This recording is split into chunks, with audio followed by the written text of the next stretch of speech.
Not only renowned for the rugged beauty of the Namib Desert and the majestic Atlantic coastline, this country also harbors many unique and even strange things. In this video, we will explore 15 prohibited laws and peculiarities in Namibia that you may have never heard of. Let's embark on this fascinating journey together. People who never bathe in their lifetime, trees more expensive than diamonds, or terrifyingly unusual creatures are what you'll find in the country of Namibia. Before I delve into the interesting things you can discover here, I want you to be safe. Namibia is genuinely dangerous at night, and driving or even calling a taxi at night is something you should avoid when here. Many animals and livestock are active at night and cross roads frequently, leading to frequent accidents. If you must travel at night, remember not to drive faster than your vehicle can handle. If you do, you might risk bursting a tire, damaging your car, or getting into an accident. Penalties for speeding are also extremely severe. At least 80% of Namibia's roads are gravel, so it's crucial to drive cautiously and within the prescribed speed limits. Most accidents occur on gravel roads. Always adhere to the speed limit on gravel roads. If you encounter manually gated farmland, it's best not to trespass as livestock may escape. Farmers will be very angry with you, and it could cost you a lot of money. Exploring Namibia at night is truly not a good idea, so stay put in your hotel and await exciting experiences the next day. If you didn't know, about 32% of children in Africa suffer from stunted growth, and nearly 80% lack proper nutrition. As a kind person, you might feel a lot of sympathy for these children, but no matter what, do not give them money or valuable items. It's not helping them, it's actually destroying their lives. Giving money to children turns them into tools for nefarious individuals to exploit. They use children to engage in improper activities like begging and stealing. This is particularly concerning in areas with low living standards and social instability. While their parents are struggling to make a living, children are often not properly cared for or educated. They are prone to getting lost and lack supervision from family or the community, which creates favorable conditions for exploitation. If you want to help children, turn to relief organizations or local authorities. There are many better ways than giving money to children. Remember this well. If you're tired of crowded city scenes, then Namibia is a great place for you, where you might have to walk kilometers to encounter just one person.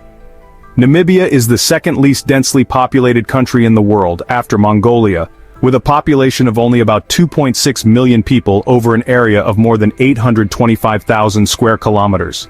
Approximately 85% are black, 5% are of European descent, and the remaining 10% are mixed race, Cape-colored, Nama, and Reab. The sparse population of Namibia reflects several factors including geography and history. Much of Namibia is desert and barren land, reducing livability and population growth. Additionally, in the past, Namibia experienced delayed settlement and population loss due to wars and colonial rule. Namibia was one of the last countries in Africa to gain independence, achieving independence from South Africa in 1990. The sparse population can also affect Namibia's economic and social development, making it difficult to provide services and infrastructure in remote areas. However, it can also create opportunities for sustainable development and resource management. We've talked about the natural beauty and wildlife of Namibia. Now it's time to discuss the people living here, particularly those with the peculiar nickname of never bathing. For many years, photographers have flocked to the remote northwest of Namibia to meet the ancient Himba tribe. The reputation of the Himba people extends far beyond the Kunene region, where they live by herding sheep and goats. Living in one of the harshest regions on Earth, the Himba people never use water to cleanse their bodies. The dry desert and scarce water sources make it impossible for them to bathe in the conventional way. Bathing with water is not only extravagant but also considered taboo and wasteful. Every day, the Himba people apply red ochre to their bodies and bathe in the smoke. They smolder mopane branches in a container of hot coals until smoke billows out thickly. They then wrap themselves in blankets and sweat profusely. What catches attention about the Himba people is oji, a mixture made from butterfat and red ochre, sometimes with added aromatic resin from trees. In the morning, Himba women apply oji to their skin and hair, giving their entire bodies a distinctive red hue. If you visit, don't forget to take some photos with them, but remember to cover certain parts. Not only drawing attention for never bathing, the Himba people also make visitors blush, as no women wear bras here. The Himba tribe still lives primitively. Women here don't wear bras even when interacting with strangers. Instead, Girls just wrap a small piece of cowhide around their lower bodies. Apart from not wearing bras, the hairstyles and accessories of Himba women also draw attention. From the moment a Himba girl is born, her hairstyle reveals her clan and social status and changes with age. Initially, hair is lengthened with straw strands, then twisted into plaits, coated with ojai, and decorated with goat hair to make the ends of the hair look like small buns. A young girl typically has 2 braided hair buns, the style determined by the maternal clan. A young girl who hasn't reached puberty will have 2 front-facing hair buns, but if there are twins, one girl will only have 1 hair bun. Upon reaching puberty, Himba girls tie the hair buns to the front to signify to the tribe that she's not yet ready for marriage. When a young girl is ready to marry, the hair buns will be braided to the back of the head. A married woman for 1 year or who has had a child will wear an Arembe headdress on top of her head. On the contrary, Himba men dress simply. Unmarried men braid their hair from the forehead to the back of the neck to form onatu. Married men must shave their heads and wear a turban until they die, only removing the turban during funerals. Widowed men do not wear turbans or braid their hair. The youngest boys are usually shaved, although some may have special hairstyles to assert their clan status. Newborns are adorned with bead necklaces and copper bracelets.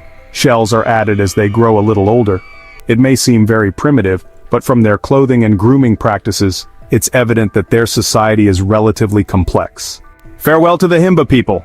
I'll now take you to a place in Namibia that you may not dare to visit, the Skeleton Coast. It's one of the most mysterious and taboo places in the world. Travelers have been warned not to venture into the harsh desert region in the north of this country. The landscape here is littered with the wrecks of sunken ships, abandoned buildings, and strange remnants of forgotten explorers. Due to the sparse population, this is also home to many dangerous predator species such as lions, hyenas, brown hyenas, and wild dogs. Despite the warnings, some brave explorers attempt to traverse the wilderness in search of hidden treasures. Unfortunately, many of them encounter extreme danger and face creatures that should not be disturbed. I cannot accurately describe what has happened, but venturing here without protection from the authorities is truly foolish. If you can't make it to the Skeleton Coast, don't worry. There's a place with even more impressive scenery, the Dead Vlei Mummy Tree Cemetery. Dead Vlei, or Dead Marsh, is a natural wonder that attracts tourists, scientists, and photographers from all over the world. Although famous as Dead Marsh, Dead Vlei is actually a white clay pan located near the famous salt pan of Sossusvlei in Namibia. Many sand dunes in this area are part of the Namib Sand Sea, a UNESCO World Heritage Site recognized in 2013. Dead Vlei is within the Namib Naukluft National Park. The ecosystem and trees at Dead Vlei were once nourished by water from the Sauchab River, making this area a habitat for hundreds of camel thorn trees in the past. This is no longer the case. About 900 years ago, the dry climate and sand dunes separated Dead Vlei from the Sauchab River. Dead Vlei is so dry that even the trees cannot decompose. They turn black under the sun, becoming monuments to their own destruction. The trees here are believed to have died about 600 to 700 years ago, between 1340 and 1430. However, Dead Marsh is not entirely devoid of life. Salsola bushes and Nara melons still survive here, thanks to early morning dew and minimal rainfall. Despite being dubbed the Desolate Forest, Dead Vlei is famous for its unique natural landscape. The white clay pan surrounded by towering red sand dunes creates a visually striking color contrast. Only in Namibia can you witness such a strange sight, an entire upside-down forest still thriving. The Quiver Tree Forest in southern Namibia is a unique tourist destination and heritage site, renowned for its peculiar-looking quiver trees. These trees, although large and majestic, are actually hollow and vulnerable to damage. Indigenous people in Namibia traditionally used quiver trees for weapons like arrows and spears. The Quiver Tree Forest, or Koker Boomwood, is located about 14 kilometers northeast of Keetmanshoop, on the way to Kos, in the Gob Farm area. With about 250 to 300 sparsely spaced trees, this area is famous for the unique beauty of quiver trees. Despite living in dry conditions, these trees can reach heights of 7 to 9 meters. The trees have a stout trunk with golden brown scales, creating a unique aesthetic. Quiver trees are also famous for the upside-down appearance of their leaves, which resemble tree roots. This place has been declared a national monument since June 1, 1995. Quiver trees are considered to bring luck, with a belief that honoring and nurturing these trees will bring fortune to anyone. It is said that if one digs up one of these trees, they will have diamonds for life. However, because these trees are considered blessed, no one wants to dig them up. In addition to their cultural and spiritual value, quiver trees have various other uses. Small tree trunks are used to make arrows, while larger trunks are used to store food and water. The fiber tissues of the tree trunk help cool and preserve food for extended periods. At the same time, quiver trees have high ecological value, supporting the lives of many insect, animal, and bird species. Along with being a nationally protected monument in Namibia, the quiver tree forest plays an important role in environmental conservation and biodiversity. With such sparse population density, it's no wonder that nature in Namibia remains relatively untouched.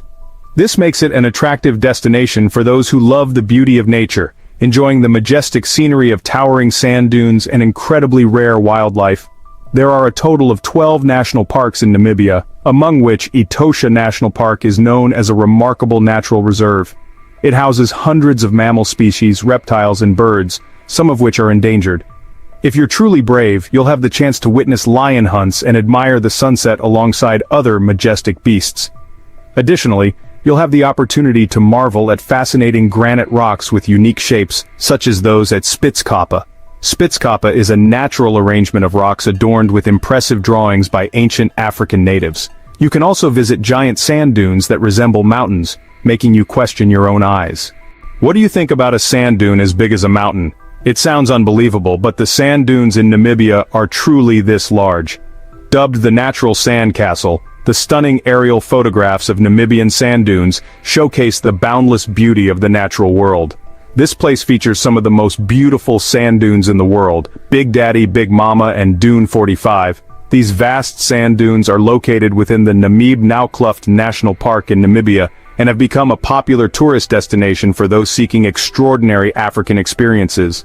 The breathtaking aerial view of the sand dunes reveals the infinite beauty of nature. Among them, Big Daddy Sand Dune is dizzyingly high at 350 meters. When viewed from above, Big Daddy looks peculiar, like an outstanding piece of art. It's known to be one of the tallest and oldest sand dunes, with a lifespan of up to 5 million years. As the sun rises or sets, the interplay of light and shadow over the dunes creates surreal imagery, making them a must-visit natural wonder. Sand and sand. That's what we see in every nook and cranny of this country. Even the name of the country is taken from the name of an extremely ancient desert, the Namib Desert. The Namib Desert boasts impressive and uniquely beautiful landscapes that many other deserts in the world do not have. The name Namib originates from the N-word, meaning vast place. With an area of about 55,000 square kilometers along the Atlantic coast, it spans the territories of 3 countries, including Angola, Namibia, and South Africa. Although this desert may not be as vast as the Sahara, it is the oldest in the world, about 55 million years old. Some locations here also rank as the driest. At night, the average temperature is 0 degrees Celsius, while during the day, it's around 50 degrees Celsius. Due to the large temperature difference between night and day, only strange types of flora and fauna can adapt and survive in the Namib. Among them, the plants that thrive here have very tenacious vitality. They live thanks to the water vapor deposited from the fog brought by the sea breeze. The animal population in the Namib Desert is also unique.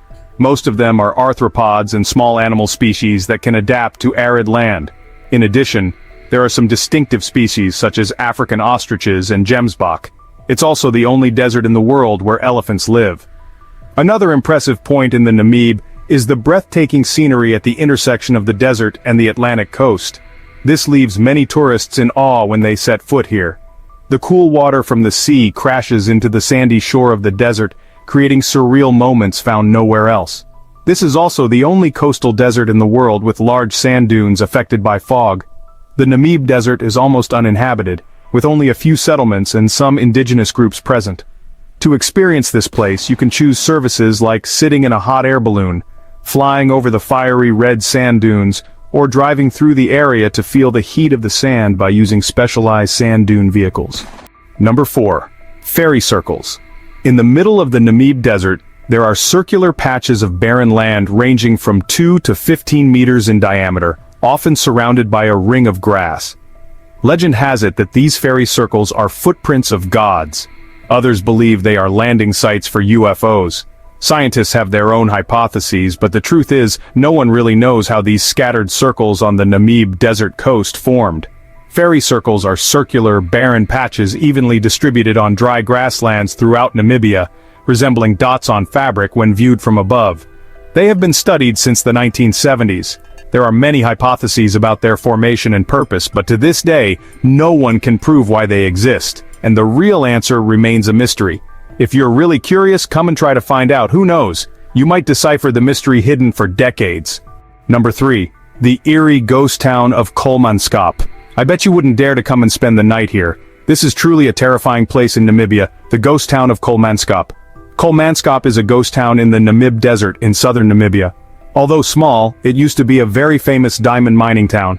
After the discovery of this diamond-rich area, hundreds of diamond hunters from Germany flocked to Kolmanskop, turning the remote land into a prosperous town. Kolmanskop was built in the architectural style of a German town, with all the amenities and entertainment facilities such as a casino, cinema, swimming pool, dance hall, power plant, ice factory, etc. After decades of abandonment, the houses are being swallowed by sand. Sand flows into the houses, creating a desolate and eerie scene. Those who come here for the first time feel chilled, despite standing in the middle of the desert. In recent years, however, the town of Kolmanskop has become a popular tourist destination. This town has also been chosen by filmmakers as a backdrop for many famous movies. Number 2, Water Wonderland. Alright, after a journey through all those dry lands, it's time for a refreshing break. It may sound unbelievable, but despite being considered a desert country, Namibia has one of the largest and most attractive wetlands in the world, the Linyanti floodplain. Linyanti is a region in Namibia, located in the northeastern part of the country near the borders with Zambia, Botswana, and Zimbabwe. This area is famous for the Linyanti National Park and the Linyanti River, one of the fascinating destinations for nature lovers and those who want to explore Namibia's wilderness. This national conservation area is vast and diverse, with landscapes ranging from open grasslands to marsh areas and natural lakes. The national park is famous for its wildlife such as elephants, lions, leopards, and many rare bird species. The Linyanti River flows through low-lying lands and grassy plains, creating an ideal habitat for wildlife and providing excellent opportunities for animal observation from boats. Tourists can join boat safaris on the river to see animals such as crocodiles, hippos, and herons. Linyanti is a refuge for many rare and endangered species of wildlife, including cheetahs, lions, elephants, and rare bird species. Tourists also have the opportunity to participate in night safaris to search for animals that are active at night. In addition to exploring nature, tourists can experience the culture of Namibia's indigenous tribes, such as the San and Mafwe people. Community-based tourism programs provide opportunities to meet and interact with local communities and learn about their traditional culture and way of life. Number 1. 30 languages are used in the country. I told you children in Namibia have a rather difficult life and often face poor educational conditions compared to other countries. However, this country is one of the most multilingual places where children can even speak 4 different languages. Across the country, up to 30 languages are used. With many ethnicities and multicultural communities as well as a continuous reception of foreign visitors, Namibians have the ability to use many different languages within their territory. Bantu and Khoisan are indigenous languages, but nowadays, English is the main language. Namibians often have very good English-speaking skills. English is used as one of the official languages and is taught in the education system in Namibia. This gives Namibians the opportunity to learn and practice English from an early age. In addition, English is also an important part of the working environment and international communication in Namibia. With the development of tourism and business, the use of English is extremely important for effective communication with international tourists and business partners. It is also worth noting that Namibia was once a colony of Britain and Germany, and English still holds an important position in the language and culture of this country. This has contributed to the spread and development of English in the Namibian community. I hope this video has provided you with an interesting insight into the unique and strange things in Namibia. Don't forget to like, share and subscribe so you won't miss out on the next videos.